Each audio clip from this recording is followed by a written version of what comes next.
Kata Nabi, kalau sholatnya ingin sempurna dimulai dari wudhu. Yang pokok dalam wudhu itu ada 4, sisanya sunnah. Awas, kalau yang 4 ini tidak sempurna maka batal wudhunya. 1, faghsilu wujuhakum, basuh wajahnya. Kalau disebutkan wajah dalam bab wudhu, itu tidak ada yang lain kecuali bagian tampak muka, gitu ya. Kalau yang punya jenggot, itu termasuk janggutnya di selai-selai. Sifat wudhu cuma ada 3. 1, pakai keran. 2, pakai gayung. 3, air yang mengalir. Ya, seperti di sungai ada air mengalir, itu nggak ada masalah. Tapi kalau menggunakan gayung atau semisalnya, Nabi itu diriwayatkan dalam hadis itu sangat menghemat air. Bahkan pernah beliau kemudian berwudu, kalau kita kemudian hitung, itu hanya sejumlah Pak, seaqua gelas Pak, cukup. Atau yang kedua, menggunakan keran ya. Kalau sekarang kita ada keran, contoh ini kerannya. Ya. Kerannya agak tinggi sedikit. Dan kita sesuaikan. Ambil airnya. Misal contoh, ghosala. Ghosala itu bukan ditumpahkan, ambil air, tumpahkan di tempat yang akan dibasuh gini. Yang telunjuk itu kemudian menghapus atau menghilangkan kotoran di sela-sela mata, contoh. Yang jempol menghilangkan kotoran di sela-sela telinga bagian belakang di sini. Ya. Kalau misalnya saya mulai ambil airnya, kemudian saya tumpahkan di sini, yang telunjuk membersihkan di jari-jari di sini, di sela-sela mata. Yang jempol kemudian membersihkan di sela-sela di bawah telinga sini. Kemudian diselesai, selesai. 1. Tahan sebentar ya, ini praktek dulu sebentar.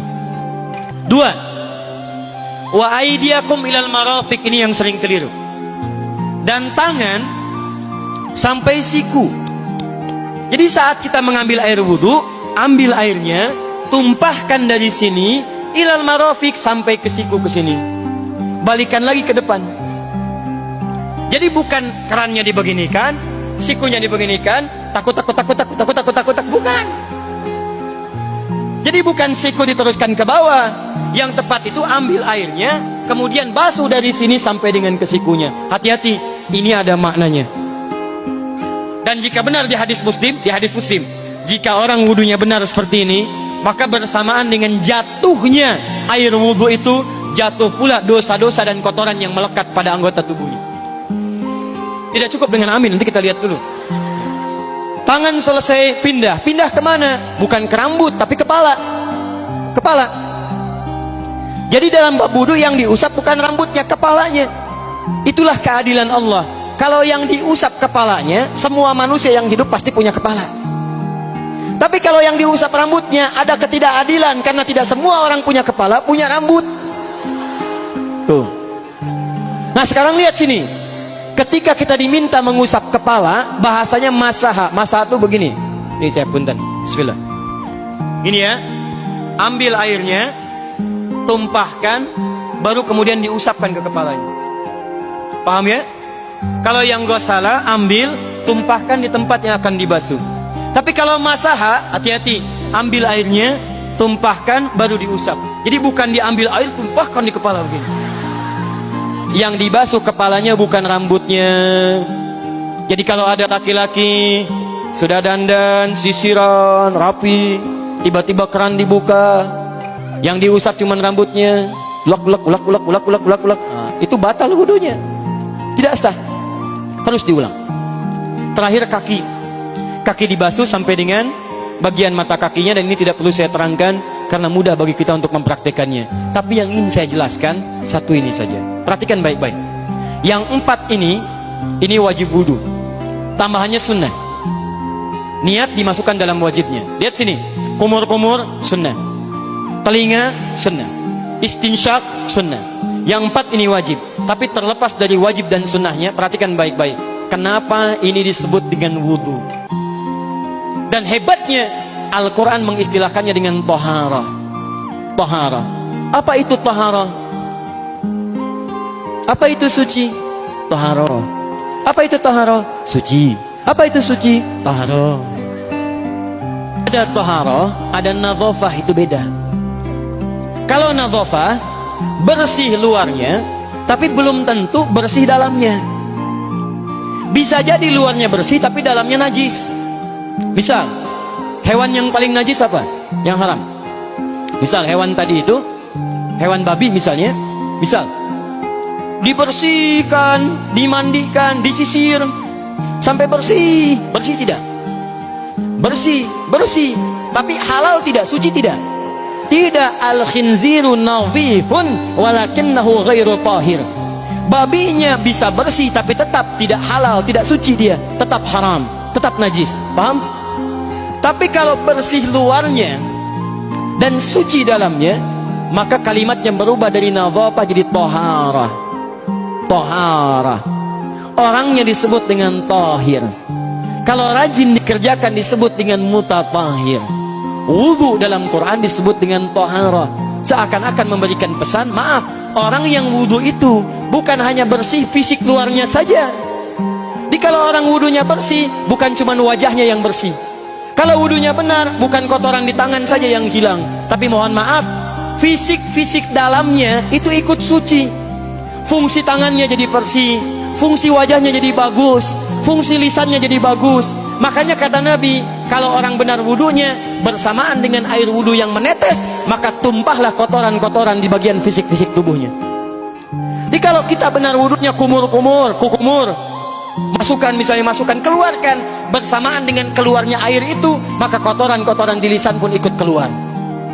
Tangan dibasuh, bersamaan dengan dibasuhnya tangan, fungsi tangan yang kotor-kotor itu ikut hilang. Hadis Muslim.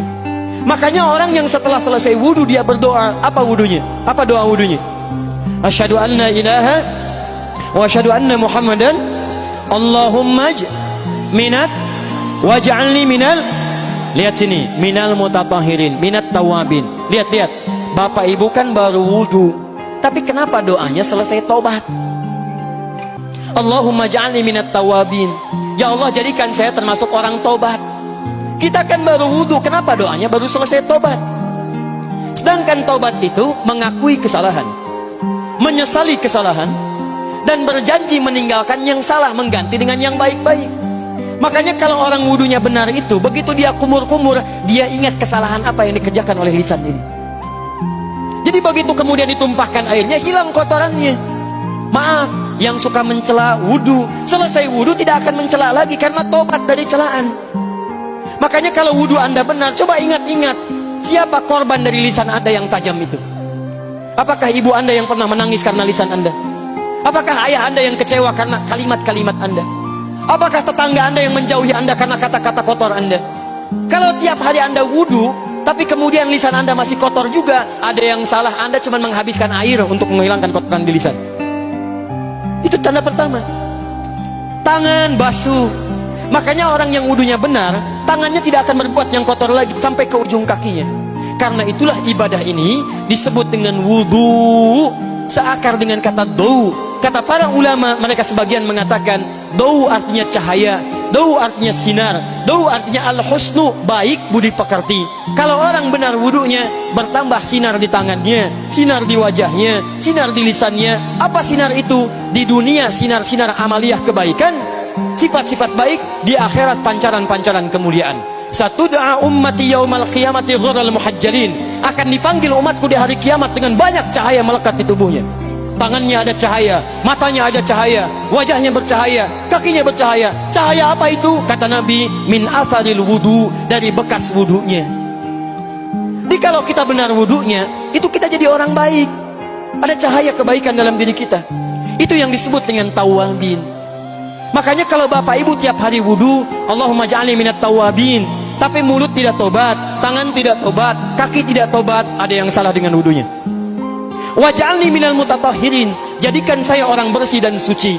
Jadi kalau selesai wudu, pakaian bersih, wajah bersih, tangan bersih. Ini pakaian bersih, pakai jas, pakai dasi, tapi tangan tidak bersih, korupsi juga, mencuri juga, menipu juga, ada yang salah dalam wudunya.